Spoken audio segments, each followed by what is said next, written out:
Alright, brothers and sisters, low power again. This is part 3 to my the reality provocation series. So, in my last video, I went over an example of myself being trying to pick up, getting up in the face and being saying all type of things to a person that is 6'10", 7 feet tall, maybe like 280 pounds, someone that is 7 inches taller than me, maybe about 80 pounds, outweigh me by 80 pounds. I set that up because I want to show how my common sense would tell me not to do that unless I was ready for a fight or something like that. So this next thing I'm about to talk about goes back to the first video where I talked about that somehow common sense in this area that I'm about to talk about has been short-circuited in the minds of people.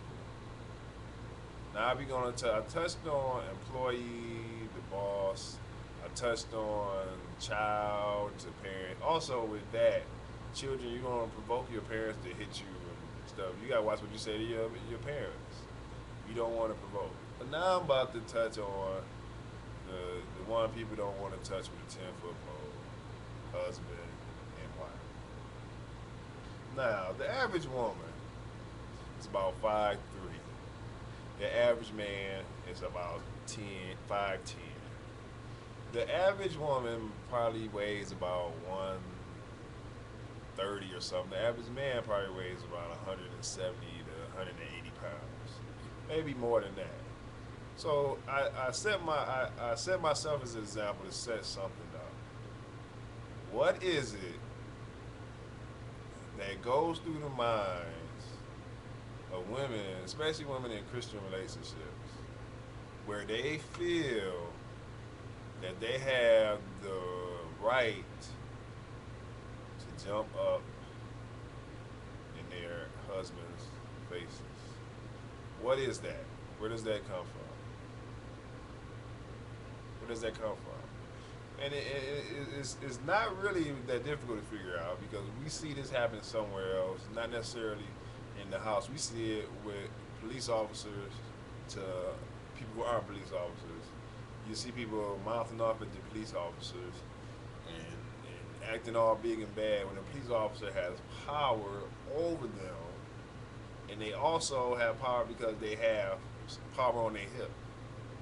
But the people that they're arresting or talking to are talking big and bad, calling the police out his name, challenging him because of one thing.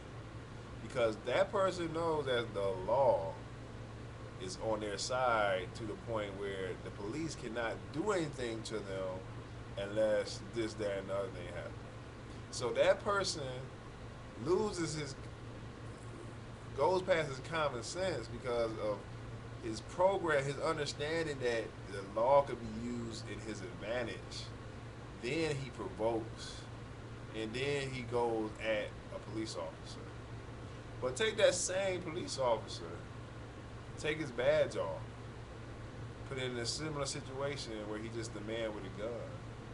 No one would talk to a man with a gun with that type of, call him out his name and all that stuff and challenging him. Nobody would do that. So, this is what we have in a marriage situation.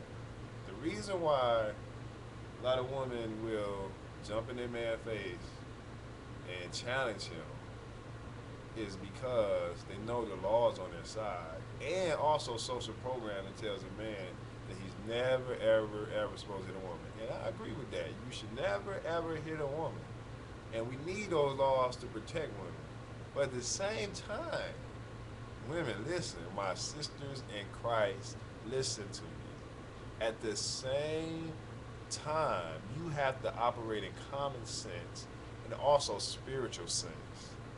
You do not have you might have a right by law to say what you want to and not get hit. But guess what? That's not going to stop you from getting hit. You still have to operate in common sense.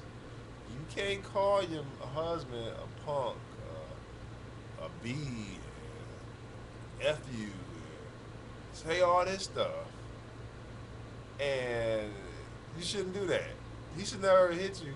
He's not supposed to hit you. But at the same time, you have to watch that because the reality is that even in the marriage situation, that grievous words can stir up anger. And you're still dealing with another human being. Just like you're being less of a Christian and you're not being ladylike and you're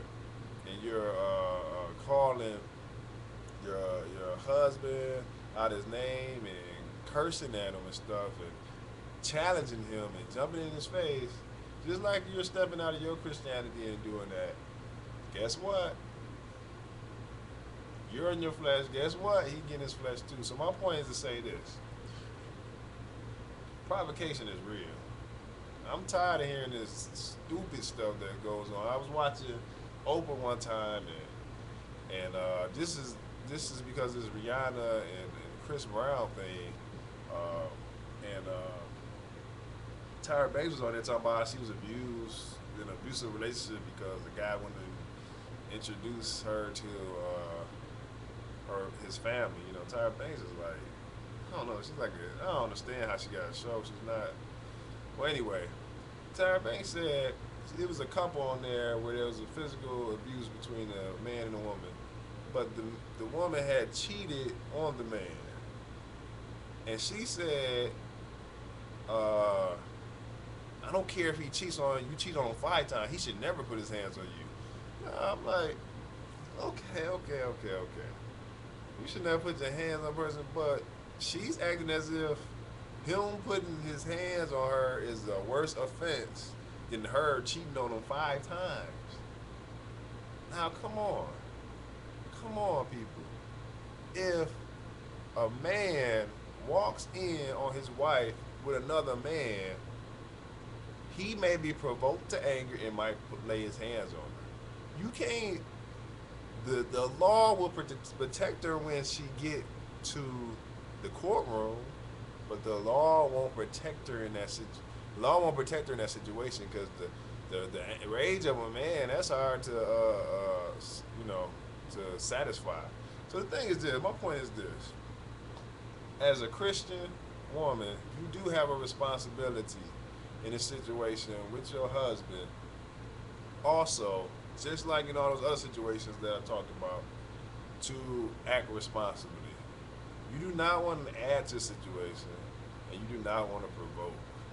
Because the reality is, if you do get in your husband's face, and you challenge him, and you actually put your hands on him too, because some women do that, you are not innocent. You are not an innocent bystander. And that's why a lot of these women, I think, go back to these men after they get in these altercations, because they realize they did have a part to play. Now, I'm not saying this so men can feel like they have a right to do what they do. No, don't you ever hit a woman, no matter what. Because once you do that, it seems like that would just ruin the relationship in the first place and get away. Only time I say, if your life is in danger, hey, just like you can protect yourself against a man, there's no reason why, because it's a woman, you shouldn't protect yourself if your life is in danger, you feel that way. But, I believe in turning the other cheek, but I believe that if you're protecting your own life, God is not going to, God is not going to punish you for that. Well, I just want to read this. Gotta read it real quick. Likewise, ye wives, it's in 1 Peter chapter 3, verses 1.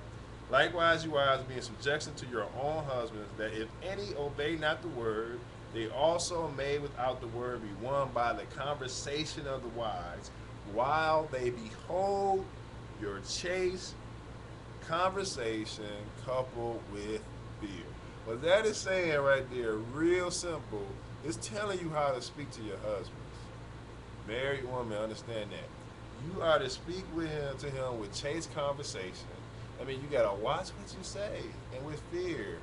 That you have to respect the fact that he's a man and he has power over you. That's how you're supposed to talk. Who's adorned, let it not be, but let it be of the hidden man of the heart, Let me go to 5. Said, for after this manner, the old time, the holy women also who trusted in God adorned themselves, being subjection to their own husband.